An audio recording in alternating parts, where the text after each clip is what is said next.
Welcome to top news. దేశ ప్రజల సంపదను కాంగ్రెస్ చొరబాటుదారులకు కట్టబెడుతోందంటూ ప్రధాని మోదీ చేసిన వ్యాఖ్యలపై కాంగ్రెస్ సీనియర్ నేత ప్రియాంక గాంధీ వాద్రా మండిపడ్డారు. మహిళల మంగళసూత్రాన్ని కూడా కాంగ్రెస్ వదిలిపెట్టదన్న ప్రధాని వ్యాఖ్యలపై స్పందించిన ఆమె తన తల్లి దేశం కోసం మంగళసూత్రం త్యాగం చేసిందన్నారు.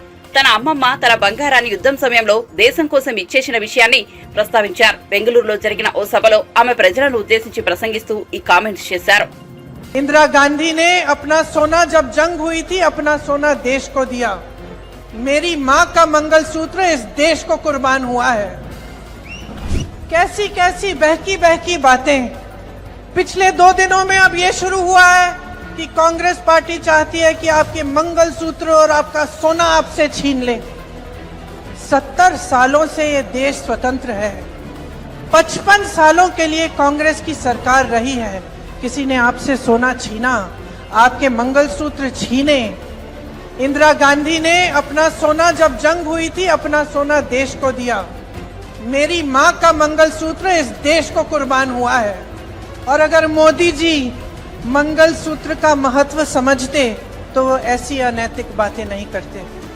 किसान पर कर्ज चढ़ता है तो उसकी पत्नी अपने मंगलसूत्र को गिरवी रखती है. बच्चों की शादी होती है या दवाई की जरूरत होती है तो महिलाएं अपने गहने गिरवी रखती हैं. ये बात ये लोग नहीं समझते. और इसका प्रमाण ये है कि जब नोटबंदी हुई और महिलाओं की बचत इन्होंने ली, इन्होंने कहा कि बैंकों में पहुंचाओ, तब मोदी जी कहाँ थे? तब मोदी जी क्या कह रहे थे? ले रहे थे आपसे. मणिपुर में एक जवान की बीवी को का वस्त्र हरण करके पूरे देश के सामने चलाया. मोदी जी चुप थे, कुछ नहीं बोले. उसके मंगलसूत्र के बारे में नहीं सोचा उन्होंने. जब देश में उन्होंने कहा कि कल से लॉकडाउन हो जाएगा और सारे मजदूर पूरे देश भर से, बेंगलोर से भी, यूपी, बिहार, अलग अलग जगहों में पैदल निकले क्योंकि इन्होंने ट्रेनें बंद कर दी, बस बंद कर दी. तब जब खाना नहीं मिल रहा था शहरों में, जब कोई चारा नहीं था, तो महिलाओं ने अपने गहने, अपनी बचत गिरवी रखी. तब मोदी जी कहाँ थे? किसान आंदोलन हुआ, 600 किसान शहीद हुए. उनकी विधवाओं के मंगलसूत्र के बारे में सोचा मोदी जी ने? पलक नहीं झपकाई उन्होंने. और आज चुनाव के लिए, वोटों के लिए महिलाओं को ऐसी बातें कर रहे हैं, डरा रहे हैं ताकि डर के वो वोट दें. शर्म आनी चाहिए उनको, शर्म आनी चाहिए.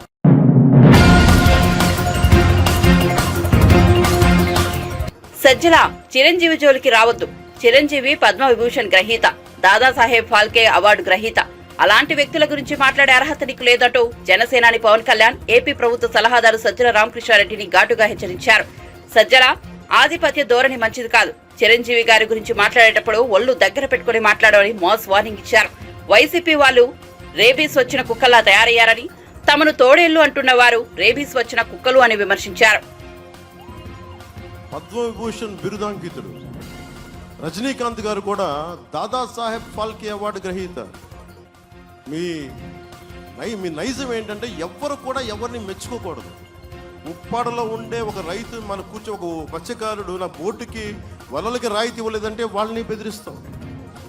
దాదాసాహెబ్ ఫాల్కే అవార్డు గ్రహీత పాప ఆయన ఏదో కూర్చొని చంద్రబాబు గారి గురించి మాట్లాడితే ఆయన్ని తిడతాం. పద్మవిభూషణ్ చిరంజీవి గారిని తిడతాం. ఏ ఒళ్ళు కళ్ళు పైకి ఎక్కినాయా మీకు? అంత ఎక్కేసినాయా మీకు?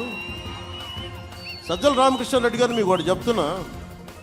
2-3 సార్లు నేను మాట్లాడితే మీకు ఆధిపత్య అహంకారం అంటే మీరు చాలా బాధపడ్డారు, నొచ్చుకున్నారు. ఆధిపత్యపు అహంకారం అంటే ఇదే సజ్జల రామకృష్ణారెడ్డి గారు. అందరూ మీకే పల్లకీలు మోయరండి. మీరు ఎవరి పల్లకీలు ఎవరు మోయరు. మేమందరం మోసేది ప్రజల్ని. మేము ఎక్కించి మేము బోయిలకి వెళ్తున్నాం. ఇక్కడ మేము మత్స్యకారుల్ని భుజాల మీద ఎక్కించుకుని వారి పల్లకీలు మోయడానికి మేము సిద్ధంగా ఉన్నాం. అణగారిన వర్గాల ప్రజల్ని భుజం మీదకి ఎక్కించుకుని పల్లకీలు మోస్తున్నాం. ఆధిపత్యపు అహంకారం అంటే నోరుకి ఏదొస్తుంది మాట్లాడటం. ఎవరింట్లో ఆడబిడ్డల గురించి నోటికి ఏదొస్తుంది మాట్లాడటం. ఆధిపత్యపు అహంకారం చూపించుకు సజ్జల రామకృష్ణారెడ్డి గారు. నేను మీలాంటి గుండా విధంగా మాట్లాడే వాళ్ళు చాలామంది చూసి వచ్చాను. నేను చాలా తెగించి వచ్చాను రాజకీయాల్లోకి. సో నోరు అదుపులో పెట్టుకొని మాట్లాడండి సజ్జల రామకృష్ణారెడ్డి గారు. ముఖ్యంగా చిరంజీవి గారి గురించి అనేటప్పుడు ఒళ్ళు దగ్గర పెట్టుకున్న మాట. అందరూ కలిసి అంటే ఒకడి మీద వస్తున్నారు, జగన్ మీద. ఎంత బలంగా ఉన్నాడో అని తెలుస్తుంది. ఒక ర్యాబీస్ వచ్చిన ఒక సునకం ఉంటుంది, మనం వెళ్ళిపోయి సింగిల్కి వెళ్ళాం, 5-6 మంది వచ్చారే జాగ్రత్త వడ్డీలు నువ్వు ఇట్రా పట్టు, దాన్ని కట్టేసి కూర్చోబెట్టి పక్కన పెడతాం. మీ వైసీపీ ప్రభుత్వం ర్యాబీస్ వచ్చినట్టు ఒక కుక్కలా తయారైంది, ఎవరిని పడితే వాళ్ళని గరిచేస్తుంది. అందుకని మీరు ఏదైనా మాట్లాడితే మీరు మమ్మల్ని హైనాలు, తోడేళ్ళు, నక్కలు అన్నారు కాబట్టి మీరు ర్యాబీస్ వచ్చిన కుక్కలు మీరు.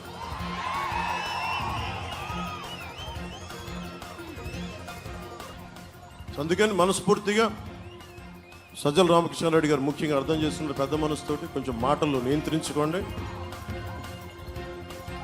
అందరికీ ఒకటే మాట చెప్తున్న సోదరులందరికీ, నేను మీ వాడిని అబ్బా, నేను మీ మనిషిని, మీ ఇంట్లో వాడిని. మీకోసం ఒక గొడ్డులో పనిచేస్తాను. నేను విదేశాలకు వెళ్తే ఎంత బలం ఉంటుందో తెలుసు, మీకు ఎంత అభిమానం ఉంటుందో తెలుసు. నేను ఇంతమంది చేత తిట్లు తినక్కర్లా, నా ఇంట్లో నా భార్య నేను అనిపించుకోకర్లా ఒక నీచుడి చేత. ఎందుకు అనిపించుకున్నానంటే ఇంత ప్రేమనిచ్చిన నా జీవితానికి, అరే నేను కూడా ఒక 5,000 రూపాయలు 10,000 రూపాయలతో బతికి ఉండేవాడిని నేను కూడా మా నాన్నగారు లాగా. కానీ భగవంతుడు నాకు ఈ శక్తి ఇచ్చినప్పుడు ఆ శక్తిని తిరిగి సమాజానికి దారిపోయడానికి నేను వచ్చాను ఇక్కడికి. 70,000 కుటుంబాలకి టీఏలు డిఏలు, పోలీస్ కుటుంబాలకి టీఏలు డిఏలు సరెండర్ లీవ్స్ డబ్బులు ఇవ్వాలి. 70,000 కుటుంబాలకి ఉసురు తగలకుండా పోద్దా? అందుకని ఇలాంటి ప్రభుత్వం అందరూ పక్కన పెట్టండి, కూటమి ప్రభుత్వాన్ని ఎన్నుకోండి. జనసేనని మన కాకినాడ పార్లమెంటుకి, పిఠాపురం నియోజకవర్గాన్ని రెండింటికి గాజు గ్లాసు గుర్తు, గాజు గ్లాసు మీద గుద్దేయండి, కూటమిని గెలిపించండి. పగిలే కొద్దీ గ్లాస్ పొదునే కొద్దీ వైసీపీ ప్రభుత్వాన్ని మొత్తం తెంపేస్తుంది, గాల్లోకి ఎగిరిపోద్ది వైసీపీ ప్రభుత్వం. మనస్ఫూర్తిగా మీ అందరికీ మేడలపైన, మిద్దెలపైన, ఇందాక నుంచి వెనకాల నుంచి నిలబడున్న ప్రతి ఒక్కరికి ధన్యవాదాలు తెలుపుకుంటూ, ముఖ్యంగా ఇక్కడున్న తెలుగుదేశం కార్యకర్తలకి, తెలుగు తమ్ముళ్ళకి, అక్కడ మేడలపైన ఉన్న పెద్దలకి, తెలుగుదేశం నా కార్యకర్తలకి, ఇక్కడున్న మా ఆడపడుచులకి, ఈ కిందున్న మా ఆడపడుచులకి, యువతకి, బుర్రా కృష్ణరాజు గారికి, భారతీయ జనతా పార్టీ అధ్యక్షులు, మేడల పైన ఉన్న మీ అందరికీ, ఇక్కడున్న మా అన్నదమ్ములందరికీ, మత్స్యకార సోదరులందరికీ, చేనేత కార్మిక సోదరులందరికీ, మా ఎస్సీ ఎస్టీ సోదరులందరికీ, మా మైనారిటీ సోదరులందరికీ, ప్రతి ఒక్కరికి ధన్యవాదాలు తెలుపుకుంటూ, కానీ ప్రతి వారాహి సభ, ప్రతి ఉమ్మడి సభ నిజంగా దిగ్విజయంగా చేస్తున్నామంటే ఇక్కడున్న వాలంటీర్స్ పాపం నలిగిపోతారు. మీరు అందరూ మీ అందరికీ ఇన్ని నెలలుగా చేస్తారు. మీ అందరికీ నేను ఉప్పాడ ఈ సభ నుంచి మీ అందరికీ చేతులెత్తి నమస్కరిస్తున్నాను, చేతులెత్తి కృతజ్ఞతలు తెలుపుకుంటాను. నాకు ఒక ఇంత విజయవంతమైన నామినేషన్ వేసి నాకు అండగా డ్రీమ్స్ మీవి, స్కీమ్స్ మీ బిడ్డ జగన్వి. ప్రతి కుటుంబం, ప్రతి గ్రామం కలలను నెరవేరుస్తూ విప్లవాత్మక పథకాలు, వ్యవస్థలు తీసుకొచ్చాం. 58 నెలల పాలనలో మీ అందరి కలలను నెరవేర్చిన ప్రజాప్రభుత్వాన్ని మరోసారి ఆశీర్వదించి 175 అసెంబ్లీ స్థానాలు, 25 లోక్సభ స్థానాల్లో ఫ్యాన్ గుర్తుపై 2 బటన్లు నొక్కాలని సీఎం వైఎస్ జగన్ పేర్కొన్నారు. మంగళవారం సాయంత్రం విజయనగరం జిల్లా చెల్లూరు వద్ద నిర్వహించిన బహిరంగ సభలో ఆయన ప్రసంగించారు. జరిగింది మీ డ్రీమ్స్ నెరవేర్చే స్కీముల కోసం, వివిధ పథకాల కోసం జరిగింది. ఒక తల్లి కలలు, మీ పిల్లల కలలు, ఒక రైతు కలలు, నా అక్క చెల్లెమ్మల కలలు, నా అవ్వ తాతల కలలు, ఇలా డ్రీమ్స్ మీవి, కలలు మీవి, స్కీమ్స్ నావిగా, పథకాలు మావిగా ఈ 58 నెలల ప్రయాణం జరిగింది. పేదరికం కారణంగా పిల్లల్ని బడికి పంపలేక పని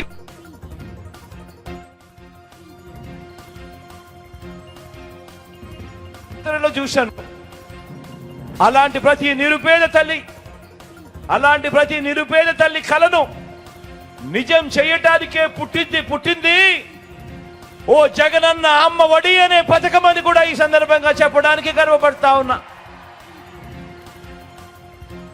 అంతేకాకుండా ఆ పేద తల్లి తన పిల్లలు గొప్ప భవిష్యత్ కోసం కనే కలల గురించి అర్థం చేసుకున్నాను కాబట్టి తన పిల్లల్ని డాక్టర్లుగా, తన పిల్లలను ఇంజనీర్లుగా, తన పిల్లలను ఐఏఎస్లుగా, తమ పిల్లలను ఐపీఎస్లుగా, తమ పిల్లలను పెద్ద పెద్ద కంపెనీలలో పెద్ద పెద్ద ఉద్యోగస్తులుగా, పెద్ద పెద్ద చదువులు చదివించి పెద్ద పెద్ద ఉద్యోగాలలో చూడాలని కలలు కన్న ఆ తల్లులకు, మన అమ్మలకు కనే ఈ కలల నుంచి పుట్టిన స్కీములే ఒక నాడు నేడు, ఒక ఇంగ్లీష్ మీడియం బడులు, ఒక సిబిఎస్ఈ నుంచి ఐబీ వరకు ప్రయాణం, 3వ తరగతి నుంచి ఆ గవర్నమెంట్ బడులలో టోఫుల్ శిక్షణ, గవర్నమెంట్ పిల్లల బడులలో బైజూస్ కంటెంట్, 6వ తరగతి నుంచి ఆ గవర్నమెంట్ బడులలో డిజిటల్ బోధనను, క్లాస్ రూమ్లలో ఐఎఫ్పి ప్యానెళ్లతో డిజిటల్ బోధన, 8వ తరగతి వచ్చేసరికి ఆ పిల్లల చేతుల్లో ట్యాబ్స్.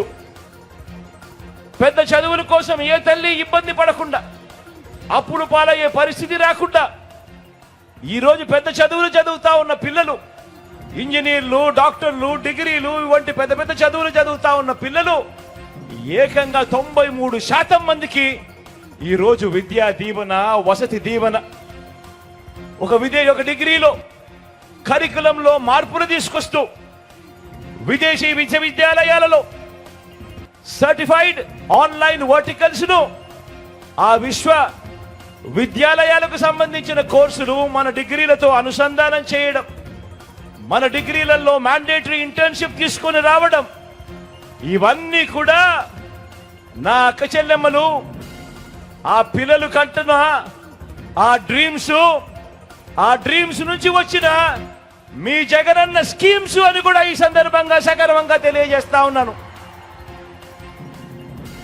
అవునా కాదా అక్క? అవునా కాదా అన్న? చెల్లెమ్మ అవునా కాదా?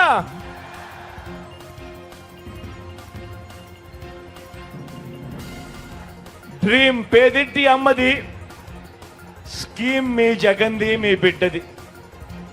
మరి ఈ తల్లులు కలల గురించి, ఈ తల్లుల బాధల గురించి 3 సార్లు ముఖ్యమంత్రి అయినా కూడా 14 ఏళ్ళు సీఎంగా చేశానని చెప్పుకుంటాడు. కానీ చంద్రబాబు నాయుడు గారు అనే వ్యక్తి ఏ రోజైనా, ఒక్క రోజైనా కూడా ఆ పేదింటి తల్లుల గురించి కానీ, ఆ పేదింటి పిల్లల గురించి కానీ, వాళ్ళ కలల గురించి కానీ, వాళ్ళ ఇబ్బందుల గురించి కానీ కనీసం ఏ ఒక్క రోజైనా ఆలోచనైనా చేశాడా అని అడుగుతా ఉన్నాను మిమ్మల్ని అందరినీ కూడా. ఇలా అబ్బా 2 చేతులు పైకి ఇలా ఇలా ఇలా ఇలా ఇలా ఇలా ఇలా ఇలా ఇలా ఇలా ఇలా ఇలా ఇలా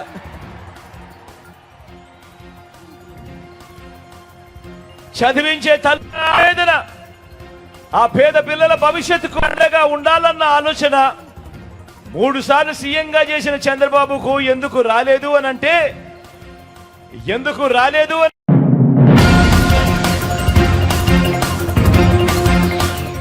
శ్రీకాకుళం జిల్లా ఆముదాల వలసలో నిర్వహించిన టీడీపీ ప్రజాగళం సభకు పార్టీ అధినేత చంద్రబాబు హాజరయ్యారు. ఈ సభలో ఆయన ప్రసంగిస్తూ ప్రజాగళం అని పిలుపునిస్తే జనసముద్రం ఆవిష్కృతమైందని సంతోషం వ్యక్తం చేశారు. ప్రజలు కదం తొక్కుతున్నారని హర్షం వ్యక్తం చేశారు. ఈ సందర్భంగా స్పీకర్ తమ్మినేని సీతారాంపై ఆయన తీవ్రస్థాయిలో దుర్మెత్తారు. ఇక్కడున్న డమా బుస్సు నేత పడైపోయిందని ఎద్దేవా చేశారు. అతని ఆటలు, వేషాలు, డ్రామాలు ఇక 19 రోజులేనని పేర్కొన్నారు. ఇక్కడే కోన రవికుమార్,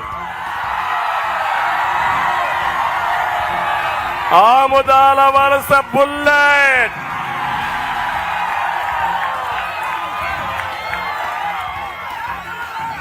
అందరూ సిద్ధంగా ఉన్నారా? మిమ్మల్ని చూశాను, నాకే కళ్ళు తిరుగుతున్నాయి మిమ్మల్ని చూస్తా ఉంటే. అంతమంది కనపడుస్తున్నారు ఇక్కడ. 45 ఏళ్లుగా చాలా సార్లు వచ్చాను ఆముదాల వలసకి, ఎప్పుడూ చూడని స్పందన. దీనికి కారణం ప్రభుత్వ వ్యతిరేకత, అవునా కాదా? ఎట్టున్నారంటే ఎప్పుడెప్పుడా కసి తీర్చుకోవాలని ప్రజలందరూ సిద్ధంగా ఉన్నారు. ఇప్పుడు వస్తున్నాడు ఈయన, ఎవరు సైకో వస్తున్నాడు బస్ వేసుకొని. నేను అడుగుతున్నా, నీకు ధైర్యం ఉంటే నీ బస్సు యాత్ర వదిలిపెట్టి ఆముదాల వలసకరా,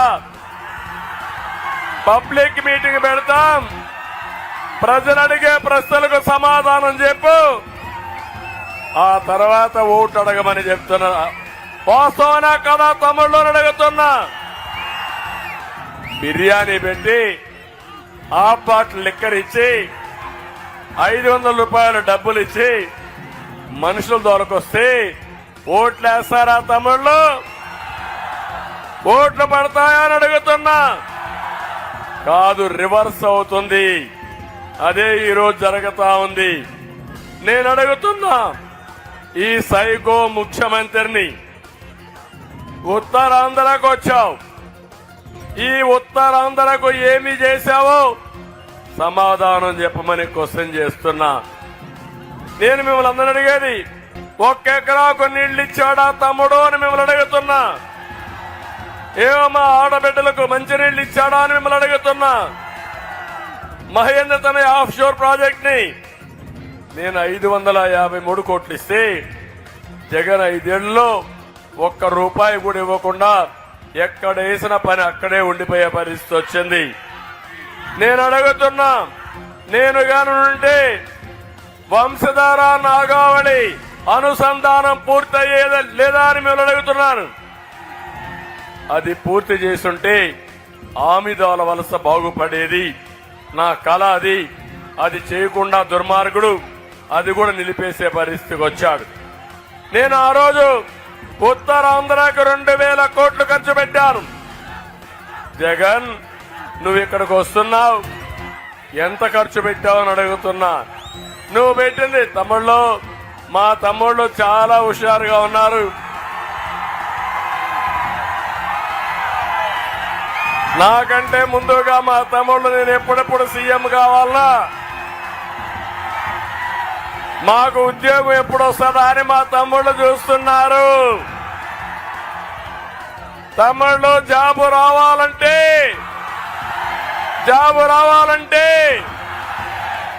అభివృద్ధి జరగాలంటే గంజాయి ఉండాలంటే, మీకు గంజాయి కావాలన్నా అభివృద్ధి కావాలన్నా? గంజాయి కావాలన్నా ఉద్యోగాలు కావాలన్నా? అది మన బ్రాండు, ఇది చిల్లర సైకో బ్రాండు. నేను అడుగుతున్నా ఒకటే క్వశ్చన్, ఉత్తరాంధ్రకు పొడిచానన్నావు, ఏదో చేశానన్నావు. నేను 2000 కోట్ల రూపాయలు 5 ఏళ్లలో ఖర్చు పెట్టాను. నువ్వెంత పెట్టావో చెప్పే ధైర్యం ఉందా అని అడుగుతున్నా. ఒక రోడ్ వేసావా అని అడుగుతున్నా. ఒక పరిశ్రమ వచ్చిందా అని అడుగుతున్నా. ఒక కాలేజ్ పెట్టావని అడుగుతున్నా. నువ్వు చేసింది ఏముంది? ఇంకా బటన్ నొక్కతా అని అంటాడు. బటన్ నొక్కడం కాదు, బటన్ నొక్కితే ఎంత ఇచ్చావు, బటన్ నొక్కి ఎంత బొక్కావో సమాధానం చెప్పమని సవాలు విసురుతున్నా. తమిళలో మీరు ఒక విషయం గుర్తుపెట్టుకోవాలి.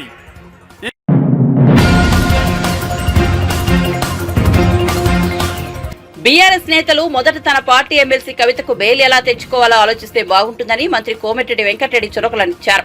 తనతో 20 మంది కాంగ్రెస్ ఎమ్మెల్యేలు టచ్ లో ఉన్నారని కేసీఆర్ చెబుతున్నారని, కానీ తాను పిలిస్తే 25 మంది బీఆర్ఎస్ ఎమ్మెల్యేలు కాంగ్రెస్ పార్టీలోకి వస్తారన్నారు.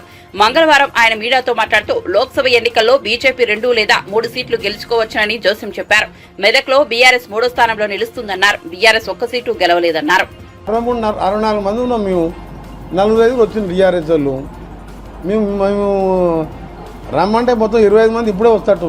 వద్దురా బాబు, మాకేమవుతుంది ఇప్పుడు, మీకు ఎట్లా ఓటు రావు, నువ్వు అయినా నువ్వు మీరే మాట్లాడుకోరు, మీకు మాకు అవసరం లేదని చెప్పి మేము చెప్తున్నాం. నేను ఒక్కరే అనుకుంటే 20 మంది ఎమ్మెల్యేలు వస్తారు రేపు పొద్దున. నేను ఒకటే చెప్తున్నా వీళ్ళకు, మీకు క్లియర్గా చెప్తున్నా, కాంగ్రెస్ 10 ఏళ్ళు కాదు 20 ఏళ్ళు కాదు, ఈ భూమి ఆకాశం ఉన్నన్ని రోజులు కాంగ్రెస్ పార్టీ అధికారంలో ఉంటుంది. ఎందుకంటే తెలంగాణ ఇచ్చిన పార్టీ, ఈ పార్టీ కథమైంది. ఎట్లా బెయిల్ తెచ్చుకోవాలో చూసుకోరు. అందరు ఫ్యామిలీ పోయి ఢిల్లీలో కూర్చోరి, వాళ్ళని వీళ్ళని కాళ్ళు వేలు పట్టుకోరి. ఇవాళ అక్కడ బీఆర్ఎస్ ఇప్పుడు బీజేపీ క్యాండిడేట్ ఉన్నారు, టీఆర్ఎస్ క్యాండిడేట్ ఉన్నారు భువనగిరిలో, నల్గొండల. వీళ్ళు సర్పంచ్ పనికొస్తారు. వీళ్ళు బీజేపీ క్యాండిడేట్ ఉన్నాడు, ఒకసారి ఏదో గాలి వచ్చి ఎమ్మెల్యే అయ్యిండు ఉత్తమ్ కుమార్ రెడ్డి మీద. ఆయనకి డిపాజిట్ వస్తుందా? ఇక్కడ ఆయనకి డిపాజిట్ రాదు. ఈయన సర్పంచ్ కూడా గెలవడు. ఇక్కడ నల్గొండ అభ్యర్థి మొన్న ఆయన వాళ్ళ తమ్ముడిగా పోటీ చేసిన ఆయన ఎన్ని ఓట్లు వచ్చినాయి? నాకు వచ్చినంత మెజార్టీ అన్ని ఓట్లు కూడా రాలే. ఈయనంట ఈయన ఎంపీగా అవుతారంట. వాళ్ళ ఊళ్ళో పోయి సర్పంచ్ అయితే తెలుస్తుంది. బీజేపీ ఎప్పుడైతే మోడీ నిన్న మాట్లాడిన మాటలు, చేసిన మోసాలు 10 ఏళ్ళల్లో 2 కోట్ల ఉద్యోగాలు పోయినాయి, 10 లక్షల అకౌంట్ అని చెప్పి ఇవ్వాలా హిందువులను రెచ్చగొడుతున్నాం. కూటమి గెలిస్తే హిందువుల ఆస్తులు తీసుకొని ముస్లింలకు పంచిపెడతారని అంత పచ్చి అబద్ధంతో ఇవాళ హిందువులలో కూడా మోడీ మీద వ్యతిరేకత మొదలైంది. ఎంత ఓట్ల కోసం ఉన్నా సరే ఇట్లా జాతుల మధ్య మత ఘర్షణలు ఇచ్చే విధంగా ఈ విధంగా మాట్లాడడం తప్పని చెప్పి ప్రజలే అనుకుంటున్నారు. పార్టీ రేపైన బస్సు యాత్రని కట్టెపట్టుకొని వెళ్ళిన ఒక ముసలాయన నల్గొండ జిల్లాని నాశనం చేసి కృష్ణా నీళ్ళన్న జగన్మోహన్ రెడ్డికి అప్పచెప్పి మీరిద్దరు లాలూచిపడి రాయలసీమ లిఫ్ట్ ఇరిగేషన్ కానీ, ముచ్చుమర్రి లిఫ్ట్ ఇరిగేషన్ కానీ, పోతిరెడ్డిపాడు 80,000 క్యూసెక్స్కు తీసుకుపో, నువ్వు నేను తేల్పాండు గోదావరి నీళ్ళు తీసుకొచ్చి సాగర్ నింపుతా అని చెప్పి నీ తెలివి లేని పనికి ఇవాళ మొత్తం నాశనం అయిపోయింది. ఇలా కరువు తీసుకొచ్చిందే నువ్వు మొత్తం దక్షిణ తెలంగాణ. అందుకనే నీకు ఇప్పుడు ఇంతకుముందు చెప్పినాను, మళ్ళీ చెప్పాం, 4 సీట్లు బొటాబొట్టిన 2-3 వేలతో గెలిచినాము. అందులో మన జిల్లాకు చెందిన దరిద్రులు కూడా 3,000-4,000తో గెలిచిండు. 200-300 కోట్లు ఖర్చు పెట్టి ఇవాళ ఏ ముఖం పెట్టుకొని మిర్యాలగూడ కూర్చున్నాం. ఆ పార్టీ ఇండియా కూటమి అధికారంలోకి రాబోతుంది. రాహుల్ గాంధీ ప్రధానమంత్రి కాబోతున్నారు. కాబట్టి 25 తారీఖు అమిత్ షా వస్తుండు, 26 తారీఖు నడ్డా వస్తుండు, 27 మోడీ వస్తుండు. ఎందుకంటే నార్త్ ఇండియాలో మన మొదటి ఫేజ్లో జరిగిన 104 ఎన్నికల్లో మాకున్న ఎగ్జిట్ పోల్ కానీ, మా పార్టీ కానీ, ఇతర సంస్థలు కానీ చెప్పింది ఏంటంటే అలా బీజేపీలో పోయినసారి కంటే సగం సీట్లు తగ్గిపోయినట్టు ఎగ్జిట్ పోల్ ఉంటుంది కదా. పోలింగ్ అయిపోయిన తర్వాత 100 సీట్లలో 30 సీట్లు దాటుతలేదు బీజేపీ. అందుకని సౌత్ ఇండియా మీద దృష్టి పెట్టి ఆయన వాయిస్ పెంచి కాంగ్రెస్ పార్టీకి వెళ్తే హిందువుల మెడలలో ఉన్న బంగారం వాళ్ళ ఆస్తులు ఉంచుకుపోయి ముస్లింలకు పంచి పెడతారని ఎవరైనా ప్రధానమంత్రి మాట్లాడతారు? ఎవరైనా?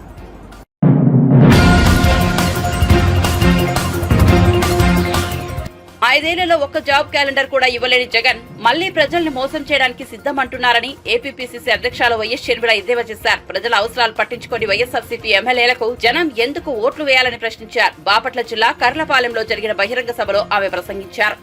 2,25,000 ఉద్యోగాలు ఇంకా ఖాళీగానే ఉన్నాయి. మరి ఏమనాలి? 5 సంవత్సరాలు ఉన్నింది.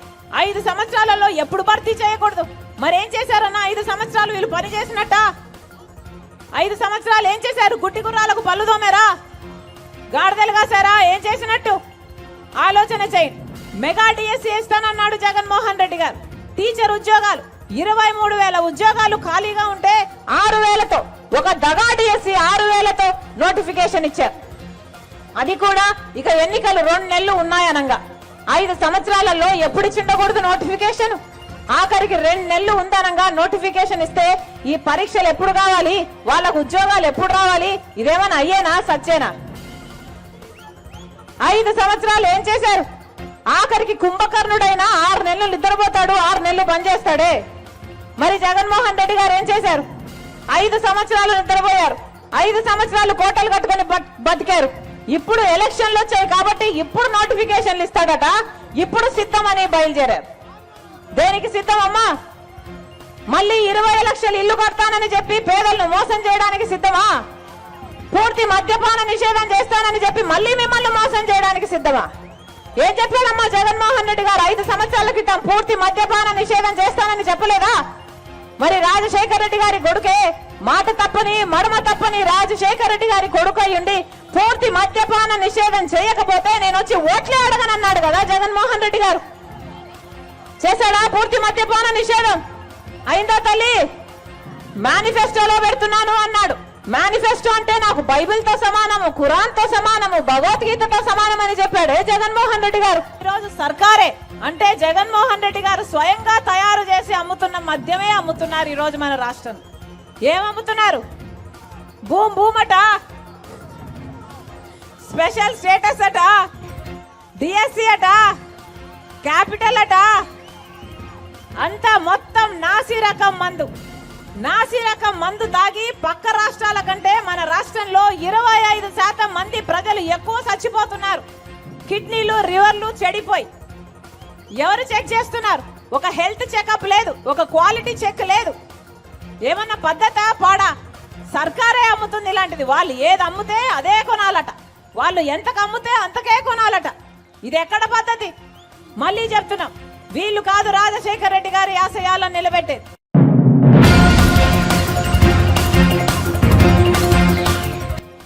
రాష్ట్రంలో మహిళలకు జరుగుతున్న అన్యాయంతో పోల్చితే బొటనవేలు కోసుకున్న బాధ పెద్దది కాదని బాధితురాలు లక్ష్మి ఆవేదన వ్యక్తం చేశారు. గుంటూరు స్వర్ణభారతి నగర్లో వైఎస్ఆర్సీపీ నేతలు మైనర్ పిల్లల్ని గంజాయికి అలవాటు చేసి వారిని మాదక ద్రవ్యాలకు బానిసలుగా మార్చారని ఆరోపించారు. ఒక దళిత బిడ్డ లిల్లీ వెళ్లి బొటనవేలు కోసుకునే దుస్థితి ఎందుకు వచ్చిందో ముఖ్యమంత్రి సమాధానం చెప్పాలని టీడీపీ పొలిట్ బ్యూరో సభ్యులు వరరామయ్య డిమాండ్ చేశారు. రాష్ట్రంలో ఆటవిక పాలన సాగుతోందనడానికి లక్ష్మి ఉదంతమే ఉదాహరణ అని చెప్పారు. స్టేరింగ్ అట్ దీస్ పీపుల్ చేయాలంటే చేయగలరు వాళ్ళు. ఈ అరాచకాన్ని కంట్రోల్ చేయాలంటే పోలీసులు చేయగలరు, కానీ వాళ్ళని చేయనివ్వరు జగన్మోహన్ రెడ్డి గారు, వాళ్ళ పార్టీ నాయకులు. ఏమిటండి, ఒక దళిత వర్గానికి చెందిన మహిళ ఎందుకు బొటనవేలు కోసుకోవాల్సిన పరిస్థితి ఈరోజు రాష్ట్రంలో ఎందుకు వచ్చింది? నేను కడుపు మండి మాట్లాడుతున్నాను. నేను నా దళిత బిడ్డకు జరిగిన అన్యాయాన్ని ప్రశ్నిస్తున్నా. జగన్మోహన్ రెడ్డి గారు, are you not responsible for this? మీరు కాదా కారకులు? ఎందుకు ఆమె ఢిల్లీ వెళ్ళవలసి వచ్చింది? ఢిల్లీ పురవేతుల్లో ఎందుకు గగ్గోలు పెట్టవలసి వచ్చింది? ఆంధ్రప్రదేశ్ రాష్ట్రంలో శాంతి పద్ధతులు లేవు. ఆంధ్రప్రదేశ్ రాష్ట్రంలో మహిళలకు రక్షణ లేదు. ఆంధ్రప్రదేశ్ రాష్ట్రంలో మా దళిత బిడ్డలందరూ కూడా అన్యాయం అయిపోతున్నారు. గంజాయి తాగి నాశనం అవుతున్నారు, సారా తాగి నాశనం అవుతున్నారు, క్రిమినల్స్గా మారుతున్నారు మా దళిత బిడ్డలని చెప్పి ఆమె ఢిల్లీ వెళ్ళి ఢిల్లీ పురవేదుల్లో ఆ బొటనవేలు నరుక్కున్నదంటే సిగ్గుపడాలి ఈ ప్రభుత్వం. సిగ్గుతో తలదించుకోవాలి ఈ రోజున పెద్దలందరూ కూడా. ఏం మొహం పెట్టుకొని మీరు ఓటు అడుగుతారు? మరలా ఎందుకు మిమ్మల్ని మరలా ముఖ్యమంత్రిని చేయాలి? ఈ అధికారాన్ని రాష్ట్రాన్ని మీకు ఎందుకు ఇవ్వాలి? ఎందుక ఒకసారి నీ చెయ్యట్లమ్మా, ఈ బ్యాగ్ తీయగలమ్మా, కొంచెం కన్నపడి తీయదు. ఎందుకు ఆమె బొట్టనవేలు కోసం ఏమేమి ఏకలవ్యుడు బొట్టనవేలు తెగ్గొట్టారు, వాడు దళితుడే. ఈ రోజున బొట్టనవేలు నరుక్కున్న ఈ శ్రీలక్ష్మి కూడా దళితురాలే. ఎందుకు ఇటువంటి పరిస్థితులు మాకెందుకు వస్తాయి? మా దళితులకు ఎందుకు వస్తాయి? మీ వాళ్ళని కోసుకుంటున్నారా అంటే మా పేదరికాన్ని, మా సామాజిక వర్గాన్ని ఒక అలసటగా తీసుకుంటున్నారు. మీరు దీని ఒక ఆనువుగా తీసుకుంటున్నారు. మొట్టమొదటి నుంచి మొత్తుకుంటుంది ఆమె జరుగుతున్న ఆ స్వర్ణ భారతి నగర్ గుంటూరు. అక్కడున్న పోలీసులను ఏమన్నా నాకు తెలుసు. నేనైతే సిగ్గులేదంటాను, కానీ అనను, నాకు సభ్యత అడ్డొస్తుంది అంటానికి. స్వర్ణ భారతి నగర్ ఎలా ఉందో గుండెమే చేసుకొని that SP can tell. Swarna Bharati Nagar ప్రశాంతంగా ఉంది, బాగుందని చెప్పగలరా? స్వర్ణ భారతి నగర్లో గంజాయి అమ్ముతున్నారు, స్వర్ణ భారతి నగర్లో లిక్కర్ చెరువులు కడుతున్నారు, స్వర్ణ భారతి నగర్లో ఆడపిల్లని ఇష్టం వచ్చినట్టు అల్లరి చేస్తారు, స్వర్ణ భారతి నగర్లో కాస్త కంటికి నదురుగా ఉన్న ఆడపిల్ల రోడ్డు మీద తిరగాలంటే భయపడుతున్నారు. ఈ రోజున 15-16 ఏళ్ళ ఆడపిల్లని బయటకు పంపాలంటే, ఆ దళిత ఆడబిడ్డను బయటకు పంపంటే తల్లిదండ్రులు భయపడుతున్నారు. అటువంటి పరిస్థితులు ఉన్నాయని గగ్గోలు పెట్టి పోలీసులు కంప్లైంట్ చేసింది, హ్యూమన్ రైట్స్ కంప్లైంట్ చేసింది. ఎవరు పట్టించుకోవాలా? ఏమనంటే వైసీపీ నాయకులు అక్కడ ఎవరు, హూ ఇస్ దట్ పిల్లి మేరీ అంట, ఎవరో ఈమె ఎంత ఘనాపాటో నాకు అర్థం అవట్లా. ఈ రోజున అక్కడ గుంటూరు పట్టణంలో శాసిస్తుంది ఆమె వ్యవస్థల్ని. పిల్లి మేరీ అని ఆమె ఆ స్వర్ణ భారతి నగర్లో ఉంటుందట. ఆమె ఈ అసాంఘిక శక్తులందరికీ నీడనిస్తుందట. ఆమె కనుసన్నల్లోనే వ్యవస్థలు నడుస్తాయంటే ఎంత సిగ్గుచేటండి, ఎంత దుర్మార్గం అండి. ఏమనంటే మీ అమ్మాయే కదా అంటారు. కులం పెడతారు. మీరు శాంతి భద్రతలు కాపాడటానికి ఉన్నారా? సమాజాన్ని బాగు చేయటానికి ఉన్నారా? మీకు ఒక్క ఛాన్స్ అని రెడ్డి గారు మీకు ఎందుకు ఇచ్చారు ఈ అధికారం? రాష్ట్ర ప్రజలందరూ మా బిడ్డల్ని నాశనం చేయటానికా? మా బిడ్డల్ని గంజాయి తాగమని నేర్పటానికా? మా బిడ్డల్ని సారా మత్తులో ముంచటానికా? మా ఆడపిల్లలు స్వేచ్ఛగా తిరిగే హక్కు లేదా? What is this nonsense? ఎక్కడికి వెళ్ళాలి? నాకు చాలా బాధేసింది ఆమె. ప్లీజ్, ఎందుకు ఆమె చేయి నరుకోవాల్సి వచ్చింది? ఆటవిక సమాజంలో ఉన్నావా? ఆధునిక సమాజంలో ఉన్నాం మనం. ఆటవిక సమాజానికి మారు పేరు 5 ఏళ్ల జగన్మోహన్ రెడ్డి గారి పరిపాలన అంటాను. కాదని చెప్పే ధైర్యం ఎవరికైనా వైసీపీ నాయకులకు ఉందా? మీరు చెప్పగలరా ముఖ్యమంత్రి గారు? ఈ రోజున ఈ కోపూరి శ్రీలక్ష్మి గారు ఢిల్లీ పురవేదుల్లో